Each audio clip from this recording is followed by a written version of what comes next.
চিন্তা করতে পারেন হুজুর অনেক চেষ্টা করি, নিজের সাথে ফাইট করি যে আগামীকালকে থেকে নামাজ পড়বা, ওই আগামীকাল কোনোদিনই আসে না। বলি যে আগামীকালকে থেকে কোনো মিথ্যা বলবো না, কোনো চগলখড়ি না, ফ্রেন্ডস বন্ধুত্ব তাদের সাথে রাখবো যে আমাকে হাইয়ালা সালা শোনার সাথে সাথে টেনে হেসে মসজিদে নিয়ে যায়। যতই চেষ্টা করি কিন্তু কোনোভাবে ওই রকম বন্ধুও পাই না, নিয়ত হয় না। আপনি চিন্তা করতে পারেন হুজুর কিভাবে মনটা পরিবর্তন হবে, ওয়াকিয়াটা শুনে যান। আলেমী দিন এটা বর্ণনা করছেন যে কাজের লোক আমি খুঁজতে বাগদাদ শহরে ঘুরতেছিলাম। আমরা এরকম দেখবেন বাসাবাড়ি কাজের জন্য আমরা হায়ার করি না, কিছু লোক হায়ার করি কাজের জন্য 500-1000 টাকা দিয়ে ভাড়া করে নিয়ে আসি যে আমার কাজগুলি করে দিবা, ঠিক না? তো এরকম কাজের লোক খুঁজতে গেলেন বাগদাদ শহরে। যখন গেলেন দেখেন যে ওখানে একটা যুবক বসা, চেহারাটা নুরানি, এত সুন্দর নুরানি চেহারা, দেখি বোঝা যাচ্ছে নামাজি, নামাজি ব্যক্তি।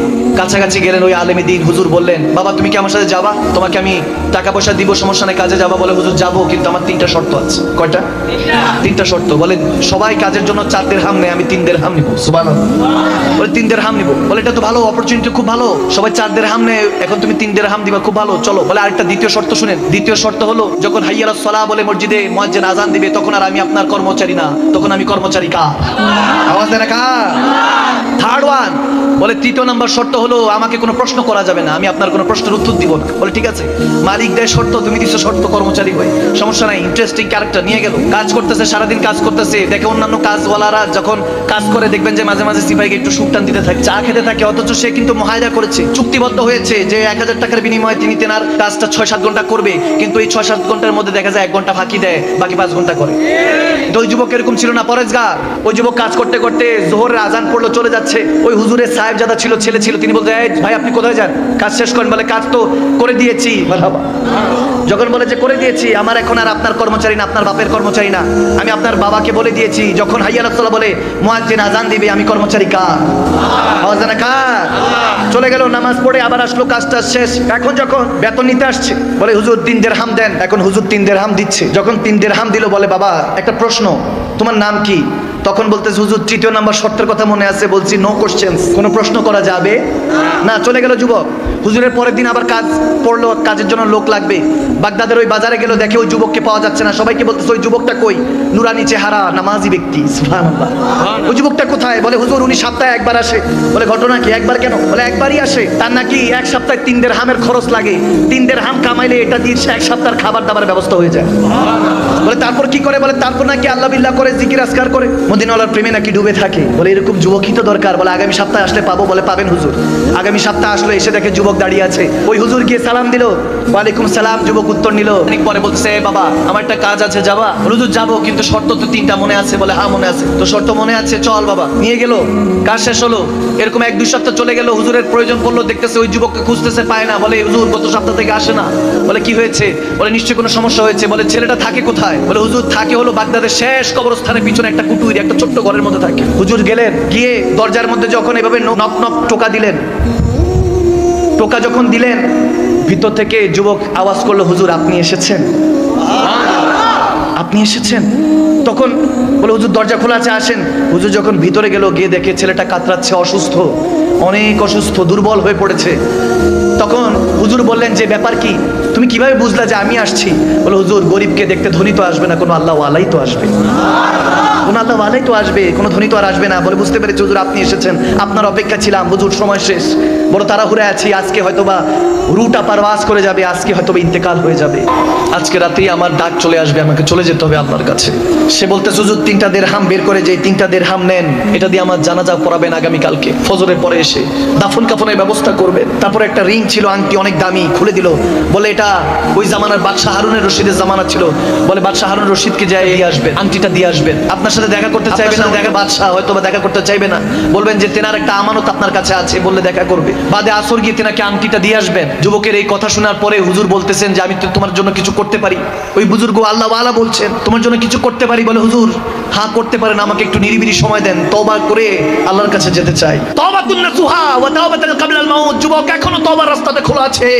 আর এই মৃত্যুগুলি দেখো কত সুন্দর, নিজের দাফন কাফনের ব্যবস্থা করে যাচ্ছে। হুজুর কাছে বলল হুজুর আমাকে একটু সময় দেন, তওবার রাস্তা খুব কম, সময় কম, আমি আল্লাহর কাছে মাফ চাইতে চাই, আল্লাহর কাছে ক্ষমা চাইতে চাই। ওই যুবকের হয়তো গুনাহ নেই, ক্ষমা চাচ্ছে আল্লাহর কাছে। যখন কান্নাকাটি করছেন, বলে হুজুর আমাকে নিরিবিলি সময় দেন। হুজুর বের হয়ে গেল।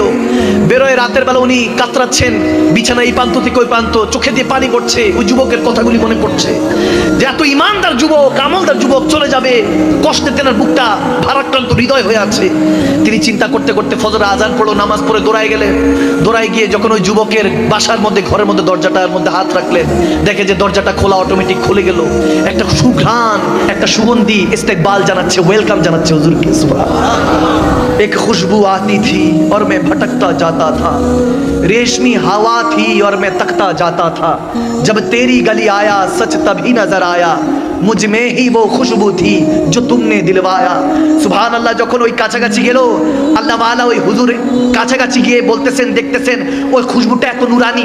বলতেছেন ওই যুবকের কাছে গেলাম, চেহারা থেকে পর্দাটা সরালাম, চাদরটা সরিয়ে দেখে এত নুরানি হয়ে আছে, মনে হয় কাকে জানি দেখতে দেখতে দুনিয়া থেকে চলে গিয়েছে। মনে হয় কে জানি এসে সে যুবককে নিয়ে গিয়েছে, যার প্রেমিক ছিল মনে হয় তিনি এসেছিল। এখন চিন্তা করতেছেন ওই যুবককে দাফন কাফনের ব্যবস্থা করতে হবে। এখন কয়েকজনকে নিয়ে তো তিনি এসেছিলেন, দেখে যে 4-5 জনকে নিয়ে এসেছিলেন, কিন্তু কোথা থেকে জানি হাজারো মানুষ সেই জানাজা উপস্থিত হয়ে গেল। এখন আসার পরে ওই হুজুর বলতেছেন, জানাজা দেওয়ার পরে চোখের পানি ছেড়ে দোয়া করে যখন আসরের সময় বাদশা হারুন রশিদের দরবারে গেল, এখন ওই যুবকের কাছে হুজুর জিজ্ঞেস করেছিল, কে তুমি বাবা? তিনি তো কোনো কথা বলে নাই। যখন বাদশা হারুন রশিদের কাছে আসরের পরে গেল, ওই হুজুর বলতেছে দেখা করব, বাদশাহ সাহেব অ্যাপয়েন্টমেন্ট দিচ্ছে না। বাদশা হারুন রশিদ ব্যস্ত ছিল। যখন বললো আপনার একটা আমানত আছে, একটা রিং আছে, তখন দেখা পেল, খাস কামরায় গেল। বাদশাহ হারুন রশিদ জিজ্ঞেস করছে, কি চাই, কি কি কি আমানত আপনার কাছে আছে? বলে আপনার একটা রিং আমার কাছে আছে। যখন আংটিটা বাদশাহ দেখলো, একটা চিৎকার দিল, আল্লাহ বলে একটা চিৎকার দিল, বলে যে এই রিং এর মালিক কোথায়, আংটির মালিক কোথায়? ওই হুজুর ওই আল্লাহ ওয়ালা বলতেছেন, সে গতকালকে রাতে ইন্তেকাল করে গিয়েছে, ইন্তেকাল করে গিয়েছে। বাদশা চোখের পানি ছেড়ে বলে, তার কবরটা কোথায়? বলে ওই যে বাগদাদে কবরস্থানে, ওখানে দাফন করেছি। বাদশা হারুন রশিদ সারা পৃথিবী যিনি লিড দিতেন, রুল করতেন, সেই বাদশা ওই কবরে গিয়ে লুটোপুটো খেয়ে সেই কবরটা জড়িয়ে ধরে চিৎকার দিয়ে কান্না করছে। ওই আল্লাহ ওয়ালা চিৎকার দিয়ে উঠলেন, চিৎকার দিয়ে উঠে বলতেছেন, না ইসনে কুছ বলা, না আপ কুছ বল রহে হে, না এ কিছু বলেছেন, আপনি কিছু বলছেন। সে কে ছিল? কে ছিল? বাদশা হারুন রশিদ কবর থেকে মুখটা উঠিয়ে বলতেছে, আমার ছেলে ছিল, আমার ছেলে ছিল, রাজপুত্র ছিল, প্রিন্স ছিল। ওই আল্লাহ ওয়ালা চিৎকার দিয়ে বলেন, কি বলেন হুজুর? আপনার ছেলে দিন মজুর ছিল, 3 দিরহামের উপরে কাজ করতো। যুবক, এই হেদায়েতের কথাগুলি আর বেশি দিন নেই। দেখেন বয়োজ্যেষ্ঠ ওলামায়ে কেরাম এখন আর স্টেজে উঠে না, কারণ মানুষ হবে না। আমরা ভুলে ভরা জিন্দেগি কি শিখাবো আপনাদেরকে? এখন যদি পরিবর্তন না হন, রব্বে কারীমের কাছে কি উত্তর দিবেন? আরে কবরে গেলে দয়াল নবী যদি বলে লা আদরি, চিনি না, বেঈমান উম্মত। যদি আপনি অন্যের চগলখড়ি, ক্রিটিসাইজ নিয়ে, গীবত নিয়ে, মিথ্যা নিয়ে পড়ে আছেন, মিথ্যা আমাদের পারফিউম হয়ে গিয়েছে, চগলখড়ি আমাদের পোশাক আশাক হয়ে গিয়েছে, আমাদের মধ্যে হেদায়েত কেন জানি উঠে যাচ্ছে। ওই আল্লাহ ওয়ালা চিৎকার দিয়ে বললেন, হুজুর আপনার ছেলের এই মারিফত কি, এই রহস্য কি? বলে হযরতে দাউদ তাই আলাইহির রহমান সে মুরিদ ছিল। আমার ছেলে যখন একজন আল্লাহ ওয়ালার সঙ্গে জ্ঞাপন করেছেন, ওয়াকুনু মা সাদিকিন, কোরআনের কথা অনুযায়ী, ইন্নাল্লাযীনা ইউবাইউনাকা ইন্নামা ইউবাইউনাল্লাহ, যখন আমার নবীর গোলামির মধ্যে চলে গিয়েছেন, আল্লাহ ওয়ালা হয়ে গিয়েছিল আমার ছেলে। আমার ছেলে তো আমার ছেলে ছিল, কিন্তু দেখেন যেতে যেতে একটা রিং তার কাছে ছিল, এটাও ফেরত দিয়ে দিয়েছে। বলেছে যে বাবা এত ঢাল সম্পত্তি করে গিয়েছো, কি জবাব দিবা? তিনি যদি তোমাকে প্রশ্ন করে কি উত্তর দিবা? আমার ছেলে আমার মুর্শিদ, আমার শেখ হয়ে গেল। শেষে যেতে যেতে সে আমাকে শিক্ষা দিয়ে গেল, এই দুনিয়ার আপনজন আজকে আছে, কালকে নাই। দয়ার নবী, মায়ার নবী আপনা সদাই, যাওয়ার সময় কিছু নিয়ে যায় নাই। ভাইরা আমার, তখন বাদশা হারুন রশিদ বলছে, ছিল তো আমার ছেলে, কিন্তু আমাকে এমন শিক্ষা দিয়ে গেল যে বাবা এমন দুনিয়া সাম্রাজ্য করেছো, কি হিসাব দিবা? সে মালিক যখন হিসাবের জন্য তোমাকে ধরবে, কি হিসাব দিবা? কয়টার হিসাব দিবা? বাদশা হারুন রশিদ বলছে যে আমার ছেলে আমার প্রিয় মুর্শিদ হয়ে গিয়েছে, আমার শেখ হয়ে গিয়েছে, যেতে যেতে আমাকে শিখিয়ে গিয়েছে এই দুনিয়া ফানি, এই দুনিয়া কোনো কিছুই চিরস্থায়ী নয়। ওই যুবকের কথা একটাবার স্মরণ করুন। যুবক, আপনাকে বলছি, এই কথাগুলি আর কতদিন চলবে আমি জানি না, এখনো সময় আছে। তওবাতুন নাসুহা, তওবাতুল ক্বাবলাল মাউত, মৃত্যুর আগে তওবা করে ফিরে আসুন। এমন হতে পারে কবরে যেতে দেরি হবে না। আমার নবী যখন আসবে, মান রাব্বুক ওয়া মা দীনুক মা কুনতা তাকুলু ফি হাক্কি রাজুলান মুহাম্মাদি, যখন 3টা প্রশ্ন মুনকার নাকির করবে, বুখারীতে এসেছে একটা প্রশ্ন, মা কুনতা তাকুলু ফি হাক্কি রাজুলান মুহাম্মাদি, জিজ্ঞাসা করা হবে তোমার সামনে বসা এই মুস্তাফা মুহাম্মদ আরবি কে, বলো তাকুলু কি বলতে? নিজের মতো বলেছো না ইয়া রাসূলুল্লাহ বলেছো। যখন নবী আমার আপনার আজকের মেহফিলের যদি আশা বসা কবুল করে নেয়, আমার নবী আল্লাহর ইজ্জতের কসম করে বলছি, যার কবজায় আমি মাকদুম সালমাদানির রূহ আছে, যিনি চাইলে এই মুহূর্তে আজরাইল আলাইহিস সালামকে পাঠিয়ে আমার রূহ কবজ করতে পারেন। সে রব্বে করিমের ইজ্জতের কসম করে বলছি, যদি আজকের এই মাহফিল, এই তওবা যদি আপনার কবুল হয়ে যায়, তাহলে মনে রাখবেন আমার দয়ার নবী বলবে, এই মুনকার নাকির সে কি বলবে, আমি তার কি লাগি? আমি বলতেছি আমার আশিক হয়, আমার প্রেমিক হয়, তাকে বেহেশতের নেয়ামত দিয়ে দে। সুবহানাল্লাহ। ইন্টারভিউটা যদি পাস হয়ে যায়, মনে রাখবেন হাসরের ময়দানে কাঠ করে দাঁড়ায় থাকবেন, নাফসি নাফসির আলম। ওদিন কোনো ক্ষমতা, কোনো ট্যাক্স টোকেন কাজে আসবে না। জিজ্ঞেস করবেন রাব্বিল আলামিন, যখন আপনাকে জিজ্ঞেস করবেন কি করেছিস, আলাস্তু বিরাব্বিকুম ক্বালু বালা, বলেছিলাম আমার হয়ে থাকতে। আমাকে প্রভু মেনেছিস কিন্তু আমার হয়ে থাকিস নাই। আমার নবীর বিরুদ্ধে যেতি, তুই কখনো দিনকে কায়েম করিস নাই, তোর মুখে কখনো লেহিয়াতুন দাড়ি দেখি নাই, তোর কখনো পর্দা দেখি নাই।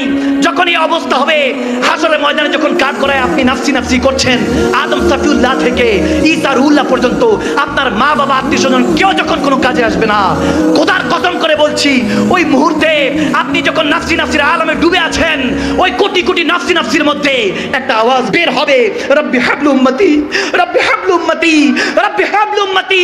আল্লাহ গুনাহগার উম্মত ক্ষমা করে দাও। হয়তো বা সে পরেশগার ছিল না, কিন্তু আমি নবী মুস্তাফাকে ভালোবাসতো। আল্লাহ তোমার হাবিবকে ভালোবাসতো, তাকে ক্ষমা করে দাও। ওয়ারজুকনা শাফাআতাহু ইয়াউমাল কিয়ামা। ওই দিন আমার দয়ার নবী পিঠের মধ্যে হাত বাড়ি দিয়ে বলবে, কাঁধের মধ্যে বাড়ি দিয়ে বলবে, ভয় পাইস না উম্মত, ভয় পাইস না, আমি তোর মৌতের বিছানায় ছিলাম, কবরে ছিলাম, আজকে হাসরে আছি, তোকে নিয়ে জান্নাতে চলে যাবো। সুবহানাল্লাহ।